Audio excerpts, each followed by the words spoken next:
So welcome students.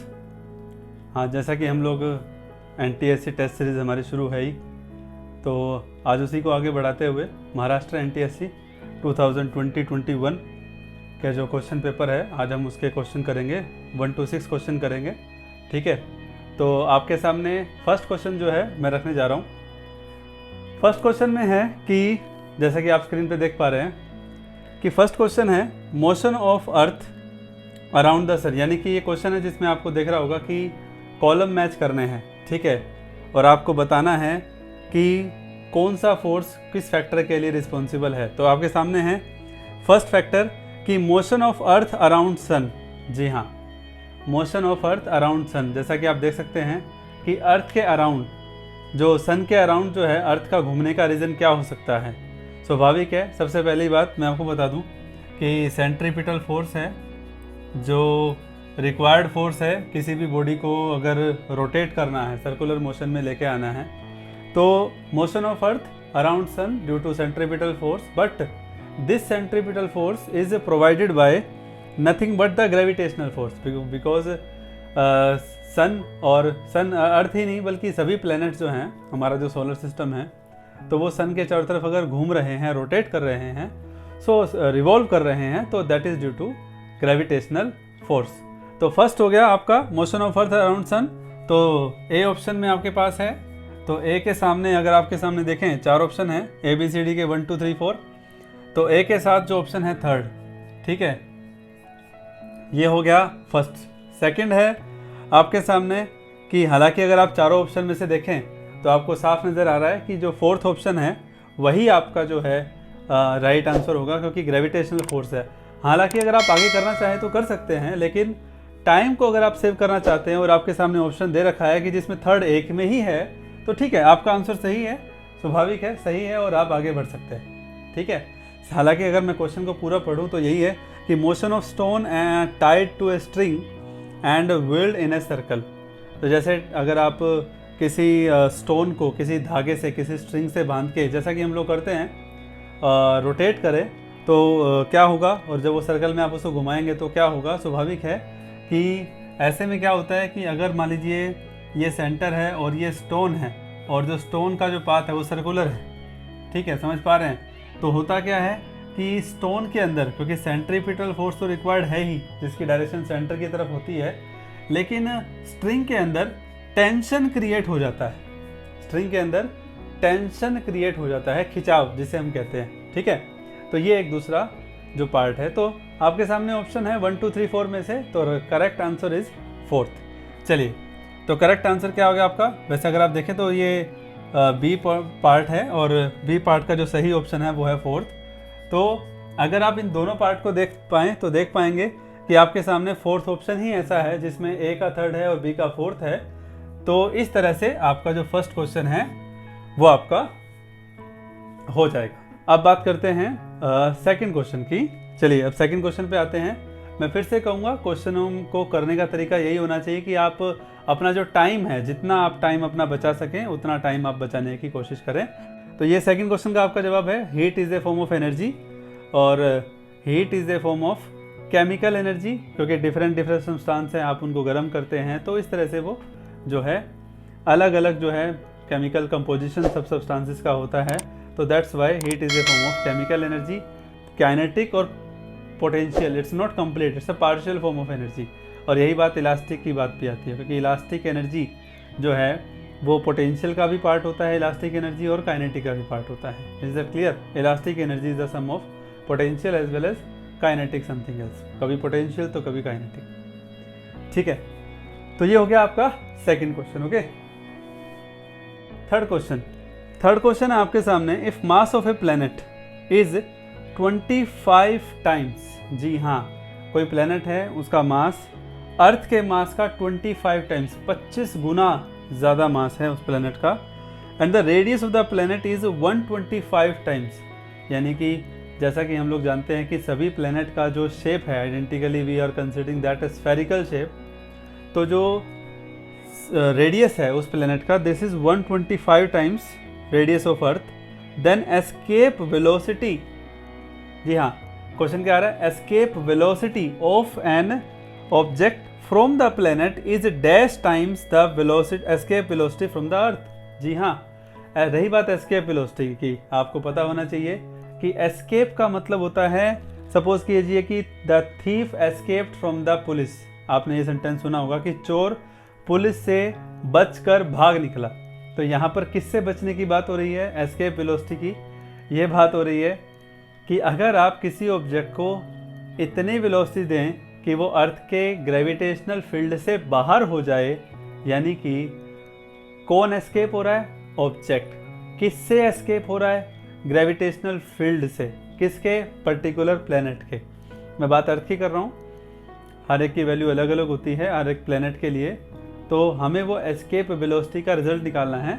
अर्थ के लिए उसकी वैल्यू है 11.2 kilometre per second.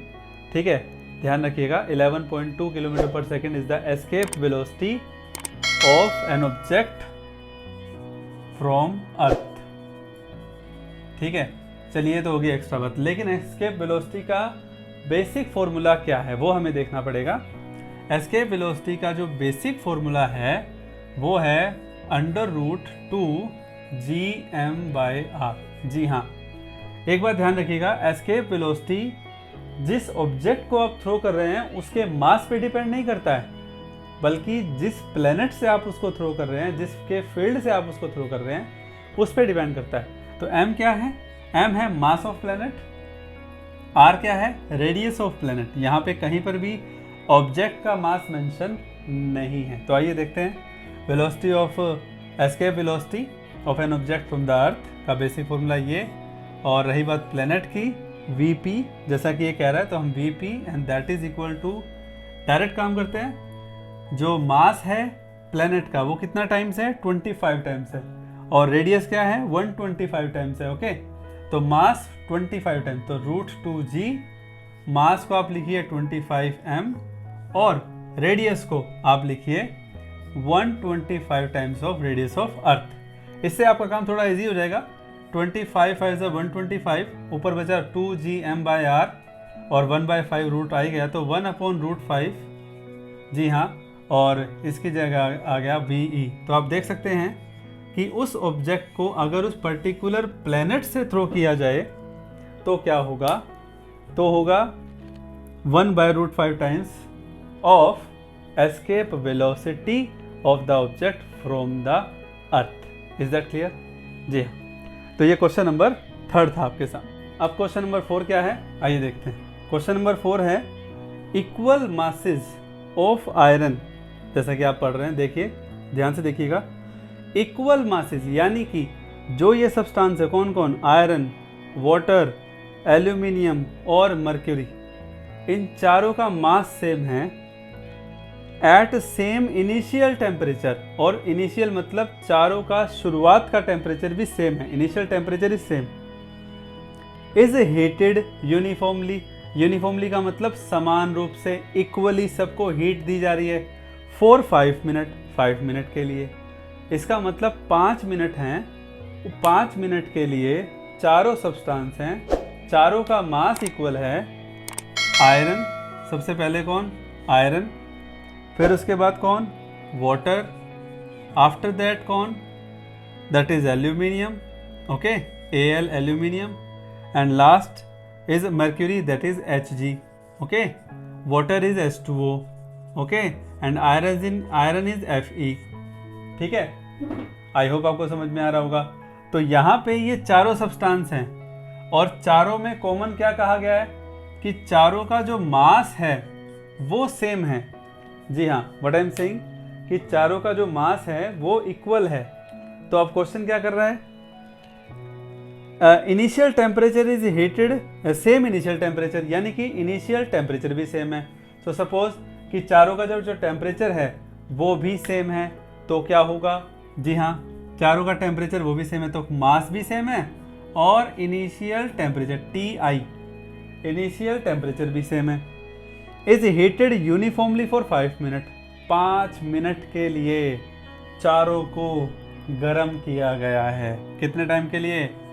For 5 minutes, जैसा कि आप क्वेश्चन में देख सकते हैं 5 मिनट्स, ओके, 5 मिनट्स। तो क्या कह रहा है? देखिए 5 मिनट्स के लिए the temperature obtained are, 5 minute के बाद चारों का टेम्परेचर, मर्क्यूरी का T1, मर्क्यूरी का टेम्परेचर क्या है, जी हाँ देखिए T1, एल्यूमिनियम का टेम्परेचर क्या है T2, वाटर का T3, आयरन का T4, ठीक है, चारों का टेम्परेचर अलग अलग दिया गया है। T1 मर्क्यूरी, ध्यान दीजिएगा, T1 aluminium, T2 water, T3 okay and iron, T4, ये चारों का टेम्परेचर हो गया after 5 minute. Initial temperature is Ti और you can say T0 also, ठीक है, आपकी मर्जी, आप I लिखें O लिखें, वो डिपेंड करता है, ठीक है ना, वो मतलब उससे कोई मैटर नहीं करता, I फॉर इनिशियल लिखें O लिखें। नाउ द करेक्ट अल्टरनेटिव, जी हाँ आपके सामने है कि आपको चारों में से जो ऑप्शन है वो सही ऑप्शन बताना है कि इन चारों में से सही ऑप्शन क्या है। जी तो देखते हैं कि जब इन चारों को हीट किया गया, इसके पीछे कौन सा कॉन्सेप्ट है, चलिए मैं आपको बता देता हूँ। हीट एनर्जी का कॉन्सेप्ट आता है और वो हीट एनर्जी का कॉन्सेप्ट क्या है कि Q is the amount of heat given to a substance is equal to mass of the substance, small c, this is new to you, c ये पढ़ा हुआ आपने, this is the specific heat capacity. जी हाँ, हर substance की अपनी अपनी हीट कैपेसिटी होती है। कौन सी हीट कैपेसिटी की बात कर रहे हैं कि अगर मान लीजिए आपने 10 ग्राम आयरन लिया, 10 ग्राम एल्यूमिनियम लिया, if you want to increase the temperature of aluminium and iron at the same range, then क्या हम दोनों को इक्वल अमाउंट में हीट दें? नहीं, क्योंकि ये नेचर ऑफ मटेरियल पे डिपेंड करता है।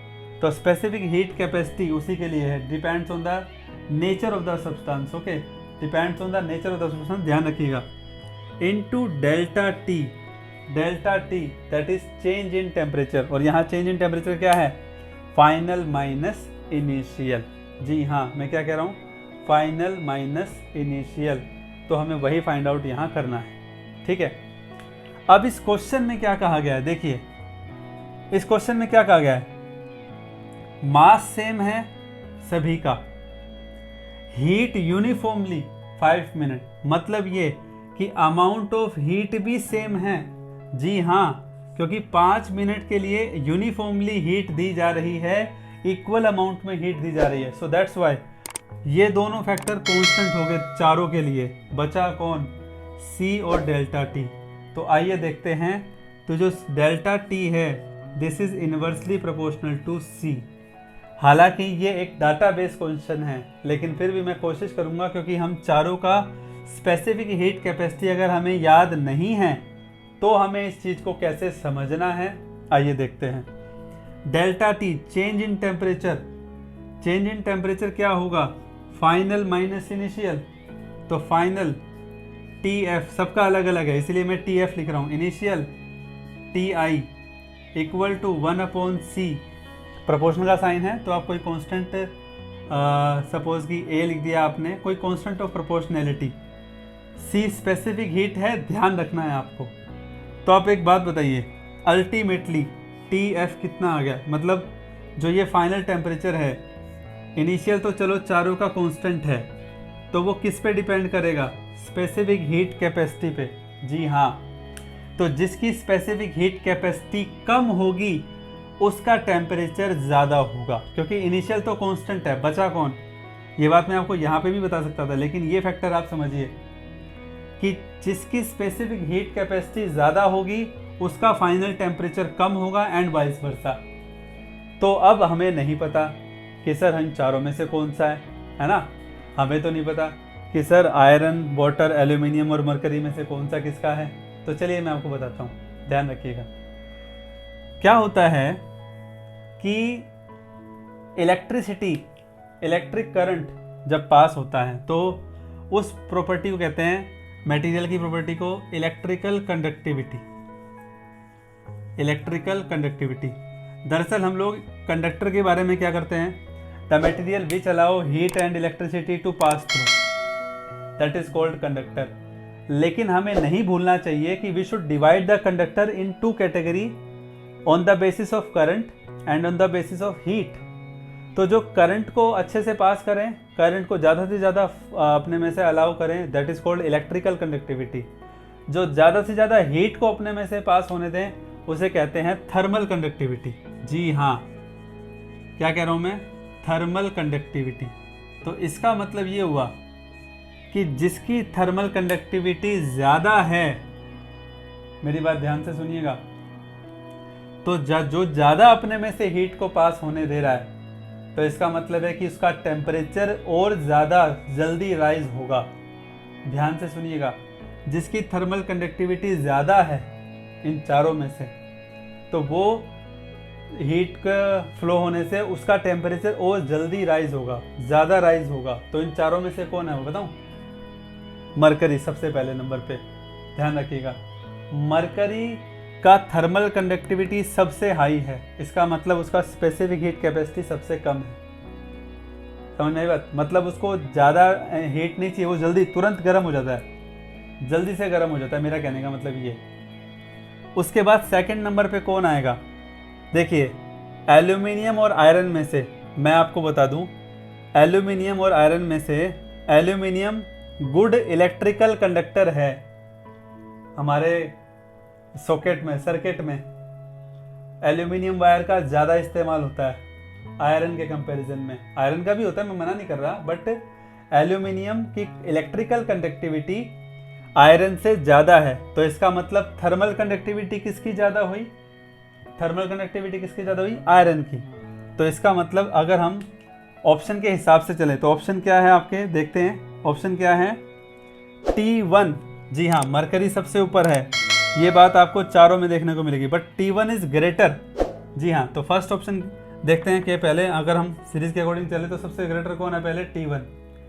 T1 के बाद सेकंड नंबर पे आयरन की कंडक्टिविटी, थर्मल कंडक्टिविटी एल्यूमिनियम से ज़्यादा है, तो T1 सबसे ज़्यादा। उसके बाद सेकंड नंबर पे आयरन T4, उसके बाद एल्यूमिनियम यानी कि T2, और उसके बाद लास्ट में वाटर। जी हाँ, वाटर की स्पेसिफिक हीट कैपेसिटी जो है वो इन चारों से ज़्यादा होती है, स्पेसिफिक हीट कैपेसिटी ज़्यादा होती है।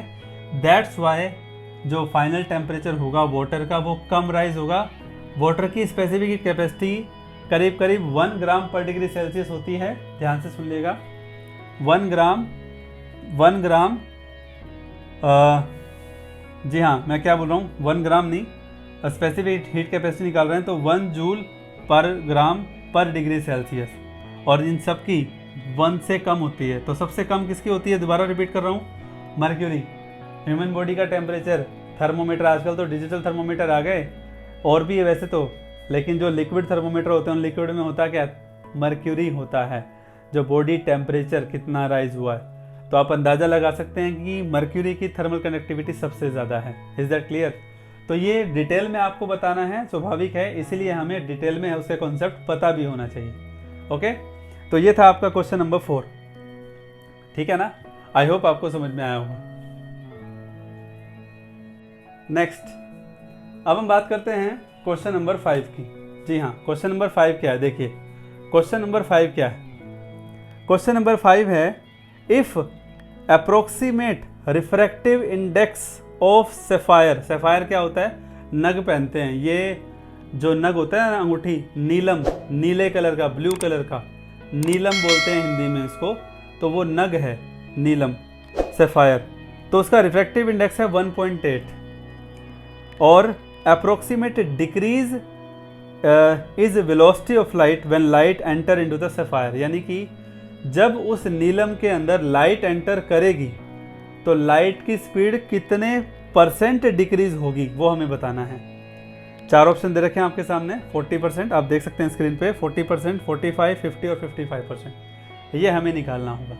तो रिफ्रैक्टिव इंडेक्स है, स्वाभाविक है, आपका टॉपिक है रिफ्रैक्टिव इंडेक्स। जी हाँ, question number 5, refractive index n का basic formula C/V। Refractive index आपको दे रखा है, velocity of light in the medium C/n। जी हाँ, अब आपको बताइए कि वेलोसिटी रिफ्रैक्टिव इंडेक्स दे रखा है, तो ये वेलोसिटी तो कम होनी ही है, लेकिन इसने बोला है कि परसेंटेज में निकालो। तो इसलिए मैं हमेशा कहता हूँ कैलकुलेशन आप हर पॉइंट पे ना करें, एक फाइनल रिजल्ट तैयार कर लें और उसके बाद आप उसमें वैल्यूज़ को पुट करें, सो दैट का आपका टाइम कम लगेगा। तो ये हो गया velocity of the light in the sapphire. Okay, so therefore कितना परसेंट डिक्रीज हुआ, तो डिक्रीज कैसे निकालते हैं, ओरिजिनल में से C में से V को माइनस किया, ये आ जाएगा कि कितना डिक्रीज हुआ और किसके विद रिस्पेक्ट में डिक्रीज हुआ, C के विद रिस्पेक्ट में, और मल्टीप्लाई में क्या करना है, 100% करना है, दैट्स इट। तो ये परसेंटेज में आ जाएगा, ठीक है। मल्टीप्लाई में क्या करना है, 100% करना है, ठीक है ना।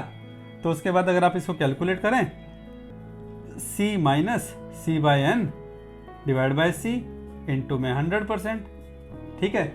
अब आप कैलकुलेट कर लें यहाँ से, C कॉमन ले लीजिए, C से C कैंसिल, n-1/n आ जाएगा, है ना। तो कितना आएगा, n की वैल्यू कितनी है, 1.8 है, ठीक है।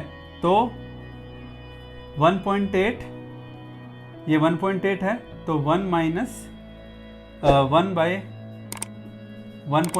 इंटू में 100%, तो 1.8 माइनस 1, 0.8 बाई 1.8, आप इसको कैलकुलेट कीजिए तो आपके सामने क्या रिजल्ट आएगा, देखिए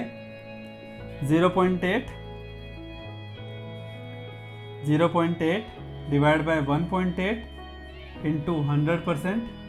जी हाँ, तो ये आप अंदाज़ा लगाइए कि कितना इसका कैलकुलेशन बैठेगा, 4/9 इंटू में 400/9, तो ये कितना हो जाएगा, 9 4 36 और 40 9 4 36, 44.4%। तो अप्रोक्सीमेटली कितना हो गया, अप्रोक्सीमेटली कितना हो गया ये, दिस इज अप्रोक्सीमेटली 45%। ओके, तो कितना हो गया, 45%। तो कौन सा ऑप्शन है आपके सामने, ऑप्शन नंबर, जी हाँ, ऑप्शन नंबर सेकंड, ठीक है ना। तो आई होप आपको क्वेश्चन नंबर 5 भी समझ में आया होगा, क्योंकि डेंसर मीडियम हो गया और वेलोसिटी जब आपको किसी और मीडियम की बात ना की जाए तो स्वाभाविक है कि वो विद रिस्पेक्ट टू एयर ही है। इज दैट क्लियर, जी हाँ। उसके बाद नेक्स्ट है क्वेश्चन नंबर 6, उसकी बात करते हैं। क्वेश्चन नंबर 6 है, if an incident ray making an angle of 10 degree, जैसा कि आप देख पा रहे हैं, with the horizontal is to be reflected perpendicular to the horizontal, यानी कि आपके सामने है कि इंक्लाइंड मिरर है आपके सामने, यहाँ पे ये इंक्लाइंड मिरर है, ये एंगल थीटा है और ये हॉरिजॉन्टल लाइन है। तो इस हॉरिजॉन्टल लाइन के विद रिस्पेक्ट में ये जो इंसिडेंट रे आ रही है, ये वाली, तो ये कितना डिग्री का एंगल बना रही है, 10 डिग्री। ओके, जी हाँ। और फिर इस मिरर से स्ट्राइक करने के बाद हॉरिजॉन्टल के परपेंडिकुलर रिफ्लेक्टेड रे जा रही है। Is that clear. अब उसके बाद क्या कहता है कि then inclination of the plane mirror, inclination of the plane mirror का मतलब कि जो ये प्लेन मिरर है ये कितने एंगल पर इंक्लाइंड है, मतलब हमें निकालना है थीटा, जैसा कि आप डायग्राम में देख पा रहे हैं। हमें क्या फाइंड आउट करना है, थीटा फाइंड आउट करना है। तो कैसे करेंगे, आइए देखते हैं। देखिए, एक बात तो उसने स्पष्ट कहा कि ये हॉरिजॉन्टल है, ये रिफ्लेक्टेड रे है, तो ये एंगल तो 90 होना ही है, होना है ना 90। तो 90 में से ये 10 है, तो ये बाकी कितना रह गया, अगर देखा जाए तो 80 रह गया। अब इसका मतलब इंसिडेंट रे और रिफ्लेक्टेड रे के बीच में 80 होने का मतलब है जो नॉर्मल रे आएगी, जो नॉर्मल लाइन होगी एट द प्लेन मिरर, तो वो ये एंगल कितना बनाएगा, 40 डिग्री। तो ये एंगल ऑफ इंसिडेंस भी कितना होगा, 40 डिग्री। तो इस 80 डिग्री के दो इक्वल पार्ट हो जाएंगे। अब मैं ये आपको क्यों बता रहा हूँ, सवाल ये उठता है क्योंकि ये जो एंगल थीटा है ये कैसे निकलेगा, ये थीटा है तो वर्टिकली अपोजिट एंगल ये भी थीटा होगा, होगा ना। अब आप सोचिए कि ये नॉर्मल लाइन और नॉर्मल लाइन के साथ ये एंगल प्लेन मिरर के साथ कितना हुआ, 90 का हुआ कि नहीं हुआ, जिसमें से इस नॉर्मल लाइन और इस हॉरिजॉन्टल तक का तो एंगल हो गया 50 डिग्री। अब बचा कौन, ये थीटा। तो अल्टीमेटली थीटा कितना आएगा, थीटा कितना आएगा, 40 डिग्री ही तो आएगा। आई रिपीट, नॉर्मल लाइन और प्लेन मिरर के बीच में टोटल एंगल 90 है। 90 में से नॉर्मल लाइन इंसिडेंट रे के बीच का 40 और इंसिडेंट रे और हॉरिजॉन्टल रे के बीच का 10, 50 हो गया।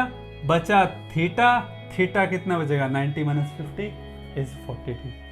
So it's a basic geometrical point और आपको इसको ज़्यादा कैलकुलेट करने की भी जरूरत नहीं पड़ी। तो ध्यान दीजिएगा, कॉन्सेप्ट्स जो मैंने आपको बताए हैं उसके ऊपर गौर कीजिएगा, ठीक है। आई होप आपको समझ में आया होगा। अब हम सेकेंड पार्ट में हमारे जो इसके क्वेश्चन नंबर 7 से 13 क्वेश्चन हैं वो हम करेंगे। तब तक के लिए क्वेश्चन को ध्यान से देखें, समझें। Thank you, good bye.